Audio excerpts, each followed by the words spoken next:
What's up everyone, welcome back. The blockbuster trade made between Brooklyn and Philadelphia was definitely a lot to take in, and I think we are all still trying to figure out how good each of them are now. Philadelphia finally got their guy with James Harden, but they did have to give up a lot to acquire him. Not only did they trade away Ben Simmons, but they also included Seth Curry, Andre Drummond, and 2 future first-round draft picks. And while the draft picks will not hurt them nor help them in the immediate future, losing both Curry and Drummond was a big blow to their team. Drummond was giving them great minutes while coming off the bench and allowed for them to confidently give Joel Embiid a break every now and again. And then with Seth Curry, he was an irreplaceable member of their rotation, averaging a career-high 15 points per game, and most importantly, shooting 40% from the three-point line. They do not have anyone who can replicate that production. However, they did get an MVP-level player in return with James Harden, but after making that move, just how good will they be, and will they really be a threat to win it all? We'll talk about all of that in today's video and try to come to a conclusion on how high their ceiling might be.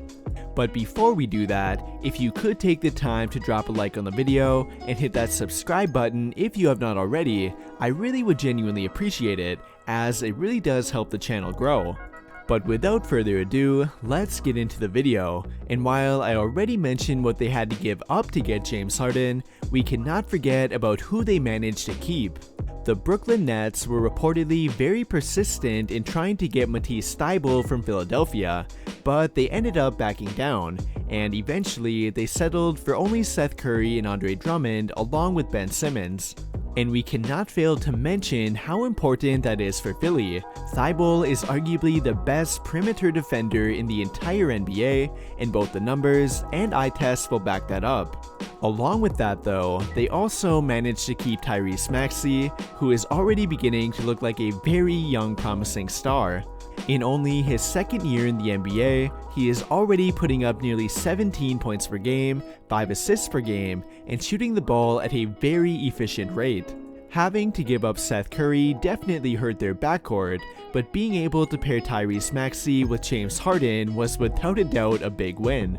They have the potential to be a very dynamic backcourt, and one that will be incredibly difficult to defend. And given how heavily they have been relying on Joel Embiid, Harden will give their offense a very big boost. In fact, I think that Harden and Embiid will make for a good pairing. Up until this point, they have pretty much ran their entire offense through Embiid, which has worked pretty well, but it definitely could be better. Individually, there is no denying that Embiid has been elite, but his supporting cast has been underwhelming at times, and late in the fourth quarter, they are pretty much an all-or-nothing kind of offense with Embiid. But now insert James Harden, another guy who is virtually unguardable and can create his own shot whenever he wants to. Along with that though, he is going to make life a lot easier on Embiid offensively. Teams will no longer be able to constantly double team him, and he will finally have a pick and roll partner again. An underrated aspect of Harden's game would have to be his ability to dissect the defense with pick and rolls, or maybe not even underrated, but vastly underappreciated.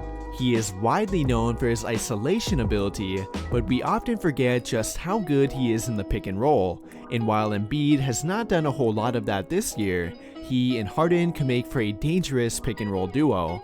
And between Harden and Embiid, along with guys like Tobias Harris and Tyrese Maxey, Philadelphia will now be even more difficult to defend. Of course, they do have to build the team chemistry first, but theoretically, they have without a doubt upgraded their talent on offense. The only real concern that I now have with their offense would have to be with their three-point shooting, because we all know that both Harden and Embiid are at their best when good shooters are put around them. But after having to include Seth Curry in the trade for Harden, who was without a doubt their best three-point shooter, I'm not sure they have anyone who can replace him. Danny Green would probably have to be their next best option, and well, we all know that Danny Green is a notoriously streaky three-point shooter. He does average out at around 38 to 40% every year, but he is not on the same level of shooting compared to Seth Curry, and nor is anyone else on their entire team. And then defensively, they definitely did not upgrade with Harden. However, I'm not sure they really needed to. Many believe that their defense would fall off dramatically after not having Ben Simmons, but in reality, it really didn't, and that is not to say that Simmons did not help them. It's more of a compliment to how good they are as a team defensively. With young, committed defenders like Thibault and Embiid, they have been able to maintain a top 10 defense even without Ben Simmons. In conclusion though, while they did lose a very important piece to their offense in Seth Curry, and another very productive role player in Andre Drummond, Philadelphia without a doubt got an upgrade with James Harden. Now, it will take some time, but I think they have the ability to form a near unstoppable offense, while at the same time, also having a top 10 level defense. And I would be lying if I said that I did not believe they are championship contenders now. But what do you guys think? Just how good do you think Philadelphia now is with James Harden? Let me know your thoughts by commenting down below and we can talk about it there. But before you go, I would like to invite you to join the official Discord for the channel. If you like NBA and Laker-related debates and news updates, then I guarantee you would enjoy it. And if you want to join, be sure to click the link on the video or in the description down below. That will do it for this video though. Big thank you to everyone who took the time to watch until the end of the video. I really hope you enjoyed it, and if you did, be sure to drop a like on the video, subscribe to the channel if you have not already, and turn on notifications to get notified right away when I drop a new video. But as always, thank you for watching and have a great day.